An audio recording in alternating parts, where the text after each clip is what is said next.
Seguimos en Ciudad Abierta, un espacio en el que todos tienen voz. Por tal motivo, nuestra siguiente invitada dará un contexto del feminicidio, alerta de violencia de género, violencia sexual y acceso a la justicia. Le hablo de Anayeli Pérez Garrido. Ella es asesora jurídica del Observatorio Ciudadano Nacional del Feminicidio. Ella es coordinadora de Incidencia de Justicia Pro Personas AC.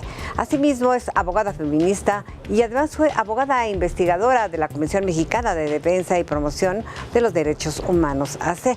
Por otro lado, ella es responsable del litigio de casos sobre violencia contra las mujeres y feminicidio y ha participado con el Instituto de las Mujeres de la Ciudad de México sobre temas relacionados con violencia de género.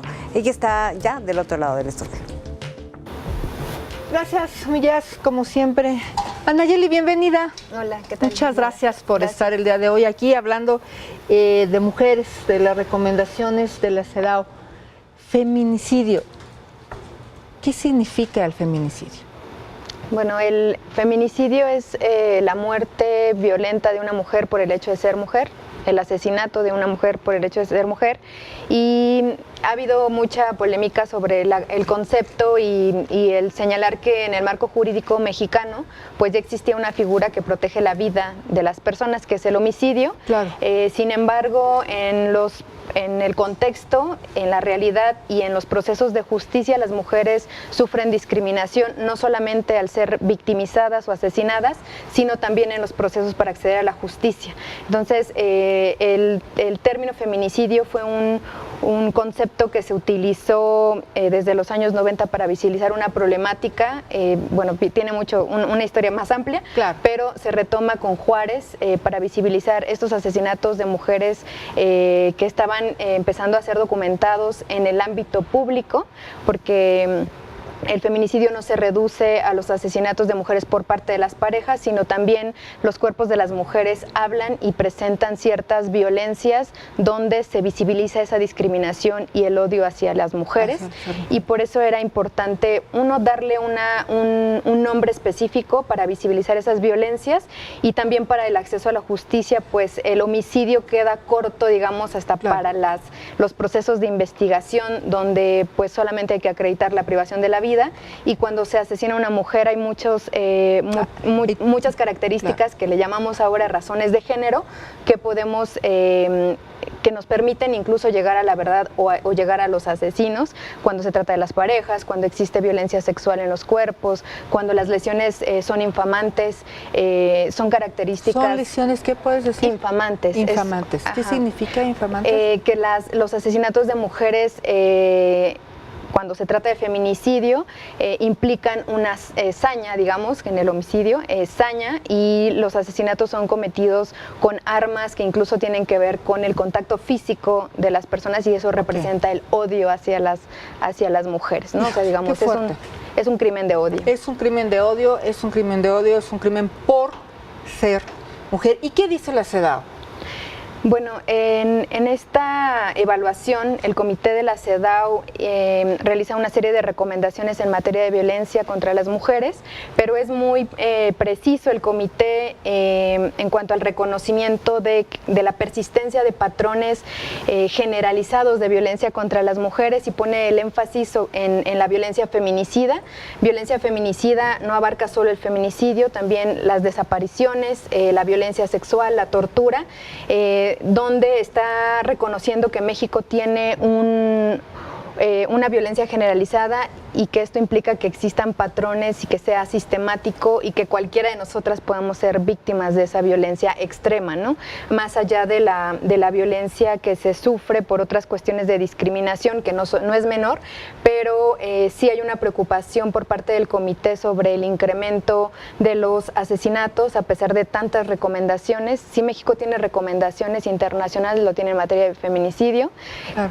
Con Juárez, y ahora la preocupación es también el tema de desaparición de niñas y mujeres, principalmente niñas, ¿no? Que es uno de los patrones que nosotras encontramos al documentar las cifras. Las niñas desaparecen, o sea, principalmente son niñas, son menores de 17 años, y también esto tiene relación con otras problemáticas complejas de trata de personas, por ejemplo. Y esta violencia feminicida también se da en un contexto particular que el comité reconoce como es el crimen organizado. Claro, estos crímenes de odio, estos feminicidios a las mujeres, este tema de trata a las mujeres, de trata de personas, ¿está más cerca de lo que creemos?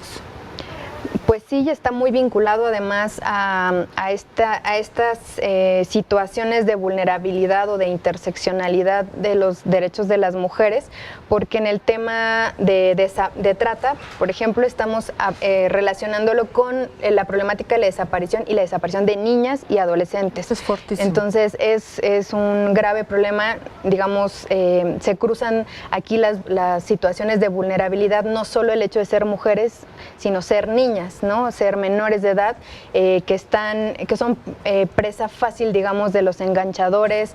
Estamos documentando muchos patrones de cómo se acercan a las niñas. Unos dos patrones no solamente las redes sociales, claro. Por ejemplo, ahora en el Estado de México, en la Ciudad de México, son los mismos compañeros los que comienzan a enganchar a las jóvenes, empiezan con el tema del narcomenudeo, las violentan sexualmente, las prostituyen, y estas desapariciones podrían culminar o en algunas ocasiones culminan en feminicidios.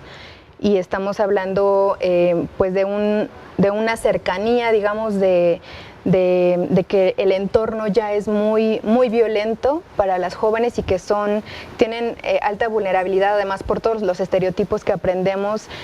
A una niña fácilmente la enamoran, ¿no? y la pueden trasladar y sacar del país en solo cuestión de horas, ¿no? Entonces esos son algunos de los patrones. Yo estoy segura que las mujeres que nos están viendo el día de hoy, muchas de ellas mamás, hermanas, tías de mujeres jóvenes como la que nos estás planteando ahora, ¿qué les dirías a ellas? ¿Qué les recomendarías a ellas? Más de la responsabilidad del Estado, que ahorita vamos a abordar esa parte, pero ellas en concreto. Me parece que México y en el comité de la CEDAW y la convención misma exige la erradicación de la discriminación y el cambio de estereotipos, ¿no? Un cambio cultural, y creo que eso también nos implica la sociedad claro. Con su justa dimensión, pero una cultura tan machista no puede seguir, ¿no? Entonces México, me parece que, y las familias, las personas, no solamente las mujeres, no es un tema social, tenemos que comenzar a deconstruir la forma en que somos hombres y mujeres. La educación hacia las niñas es muy machista, es de sometimiento, es de obediencia, de sumisión. Entonces las opciones que les damos a las jóvenes para estancarse, digamos, en el ámbito privado, pues es generalizado, desde los juguetes, ¿no? Desde qué le compramos a las niñas, a las sobrinas, a las hijas, donde le estamos marcando el destino y lo que la sociedad espera de nosotras, ¿no? Y entonces me parece que romper con estos estereotipos es muy importante, y el tema del amor romántico también con las niñas, con las jóvenes, las adolescentes, es algo fundamental, se vuelve urgente por esto que claro. Te digo, porque en verdad es tan fácil engancharlas claro. A través del amor que es además riesgo, es una ¿no? etapa en donde todas y todos estamos enamorados de lo que significa el amor. El Estado, ¿qué responsabilidad tiene frente a esta problemática, y sobre todo la Ciudad de México, cómo te lo estás imaginando? Bueno, es un reto muy grande y una obligación también que se ha dejado pasar, ¿no? Esto no es gratuito, no es casuístico, ¿no? Es por una falta de una política de Estado en materia de erradicación de la violencia y la discriminación contra las mujeres. Me parece que tiene que estar en la agenda como una política de Estado la erradicación de todos estos estereotipos, del combate a la discriminación, y en particular, que además lo señala el comité de la CEDAW, pide un plan de acción para erradicar la violencia feminicida, y me parece que esto es algo pues muy grande, implica temas de prevención, de seguridad y de justicia, ¿no?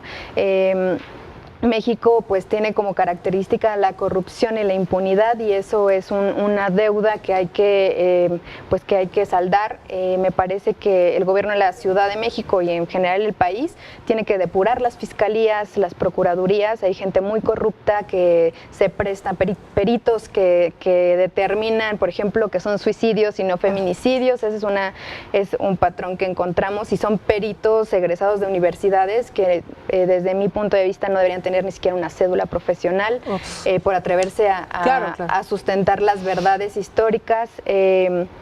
Una depuración, capacitación, por supuesto, exigir la especialización y combatir la impunidad al interior, ¿no? La impunidad hacia servidores públicos que no están cumpliendo con sus funciones, con su trabajo, con sus obligaciones.